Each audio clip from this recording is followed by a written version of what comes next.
네, 지금부터 우원식 국회의장 개헌 관련 긴급 기자회견을 시작하겠습니다. 먼저 준비한 국회의장님의 개헌 관련 담화문부터 듣겠습니다. 존경하는 국민 여러분, 우원식 국회의장입니다.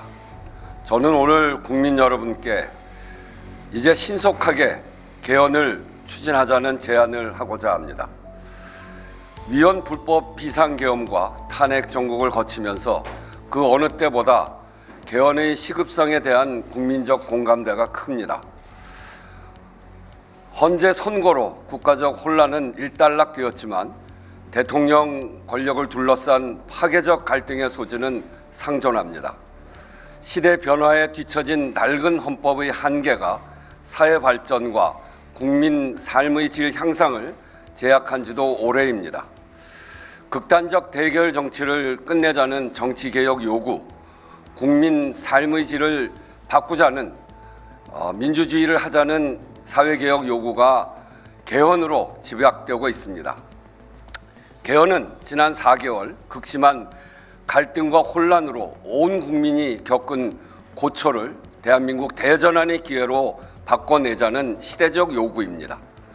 그동안 대한민국이 쌓아온 모든 성취를 일거에 무너뜨릴 뻔한 비상계엄 사태는 막았지만 다시는 이런 일이 벌어질 수 없도록 근본적인 처방이 필요합니다. 비상계엄이 헌법의 잘못은 아닙니다만 이번 기회에 헌법을 보완해 구조적 방벽을 세워야 합니다. 민주주의를 지탱하는 견제와 균형의 원리가 헌법을 통해 작동하게 만드는 것이 핵심입니다.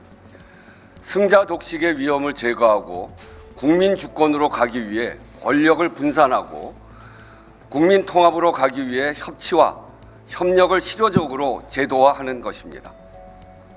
국민 주권과 국민 통합을 위한 삼권 분립의 기둥을 더 튼튼하게 세우는 개헌이 필요합니다. 변화된 사회상과 국민적 요구를 담아내는 것도 시급합니다.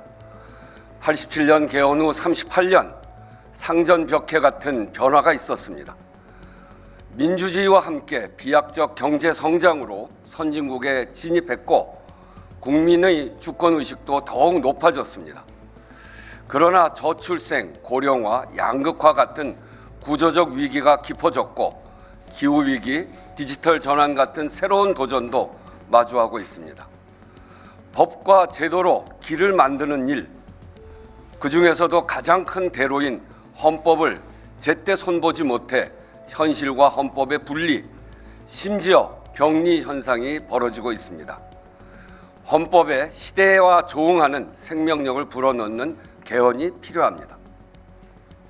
개헌을 성사시키려면 대다수 국민이 필요성에 공감하는데도 그간 번번이 개헌이 무산된 이유부터 해결해야 합니다. 제6공화국 출범 이후 지난 6번의 대선마다 주요 후보 대부분이 개헌을 공약했지만 구체적 절차가 진행된 것은 단 한 차례에 불과합니다. 국회에서도 18대 2008년 이후 20년 가까이 공식적인 개헌 논의를 반복했지만 성사시키진 못했습니다. 정치 세력, 각자의 셈법이 다르고 이해관계가 부닥쳤기 때문입니다. 권력구조 개편 문제가 가장 컸습니다. 여야의 자리에 따라 정치 지형에 따라 셈법이 달랐습니다. 대통령 임기 초에는 개헌이 국정의 블랙홀이 될까 주저하고 임기 후반에는 레임덕으로 추진 동력이 사라집니다. 이 악순환을 반복하지 않으려면 새 대통령의 임기가 시작되기 전에 물꼬를 터야 합니다. 권력을 분산하여 국민 주권, 국민 통합을 이루어내라는 시대적 요구, 개헌 방향성이 가장 명료해진 지금이 개헌을 성사시킬 적기입니다. 이번 대통령 선거일에 개헌 국민투표를 동시에 시행할 것을 제안합니다. 기한 내에 합의할 수 있는 만큼 하되 가장 어려운 권력구조 개편은 이번 기회에 꼭 하자는 것입니다. 부족한 내용은 내년 지방선거와 함께 2차 개헌으로 추진할 수 있을 것입니다.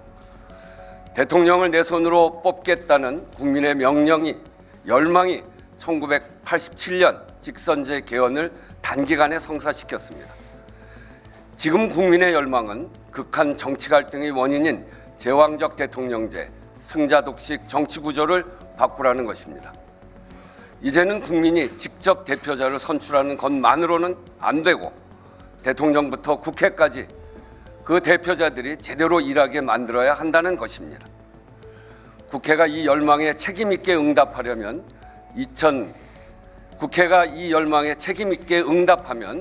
2025년 국민 주권, 국민 통합 개헌도 성사시킬 수 있습니다. 개헌이 성사되려면 두 가지가 필요합니다. 개헌을 추진하자는 정치 사회적 합의와 구체적으로 합의할 수 있는 개헌안입니다. 둘 다 어느 정도 기반이 형성되었다고 판단합니다. 사회 각계는 물론이고 각 정당에서도 개헌 추진에 적극 공감하는 소리가 높습니다. 개헌안에 대해서는 그간 많은 논의가 축적됐습니다. 어떤 안으로 갈지 선택만 하면 됩니다. 국회의장도 그동안 자문위원회를 운영하면서 국회 개헌특위가 구성되면 언제든 뒷받침할 수 있도록 준비해 왔습니다. 남은 과제는 개헌 절차에 들어가는 것입니다. 국회 각 정당의 개헌 투표를 위한 국민투표법 개정과 국회 헌법개정특위 구성을 제안합니다. 현재로서 개헌에 대한 국민적 요구를 가로막는 가장 큰 절차적 걸림돌은 국민투표법입니다. 헌법 불합치 판정을 받은 재외국민투표권 조항을 개정해야 합니다.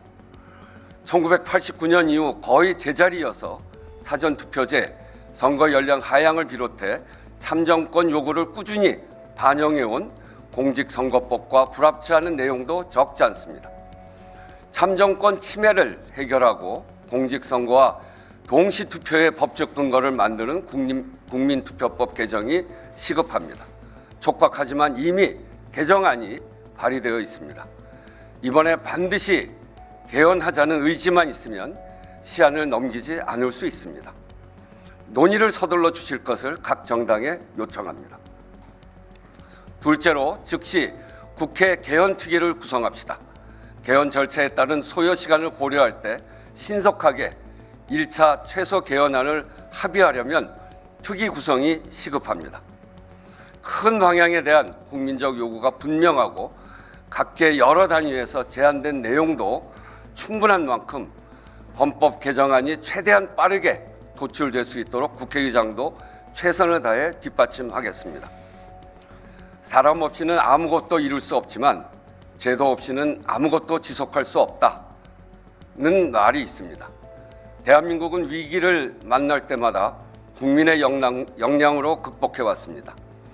이제 대화와 타협의 정치, 국민을 통합할 수 있는 정부를 만드는 제도적 장치로 정치 사회 갈등을 줄이고 새로운 도약을 위해 국가 역량을 쏟아야 합니다.